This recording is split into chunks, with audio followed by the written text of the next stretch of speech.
The Middle East Respiratory Syndrome coronavirus is an emerging virus that is transmitted from camels to humans and causes severe disease of the lower respiratory tract. MERS is lethal in around 36% of patients, and there is no specific treatment or vaccines available. However, within the German Center of Infection Research, we are currently developing a vaccine for preventative use in humans. This vaccine, called MVA-MERS-S, is a viral vector vaccine based on an attenuated pox virus that has been engineered to recombinantly express the spike protein of the MERS coronavirus. The aim of this vaccine is to induce a specific immune response such that the body is prepared to fight off the virus in case of an infection. We tested this vaccine in a phase 1 clinical trial where healthy volunteers received either 3 doses of the vaccine or 3 doses of placebo. We could show that the vaccine is safe and induces a specific immune response in humans.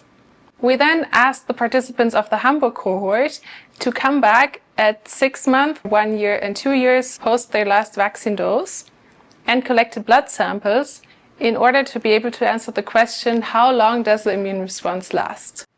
First, we assessed antibody responses over time. As shown, the antibody responses peaked after the 3rd dose, then waned, but remained surprisingly persistent over time. At 2 years post-vaccination, antibody titers were still significantly higher in the vaccinated compared to the placebo group.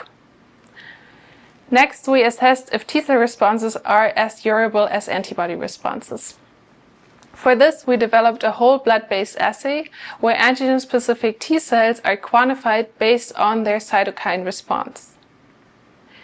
The results show that the cytokines interferon gamma and IL-2 remain significantly higher in the vaccinated compared to the placebo group at 2 years post-vaccination, highlighting that not only antibody responses but also T-cell responses are very durable. Finally, we wanted to assess if the immune response is also able to recognize variants of the MERS coronavirus. During an outbreak in South Korea, 2 variants emerged that carry mutations in the spike protein of the virus.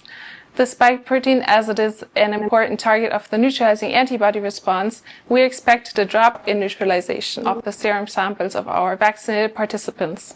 However, to our surprise, the serum of vaccinated participants was able to neutralize the variants just as well as the wild-type virus against which they had been vaccinated.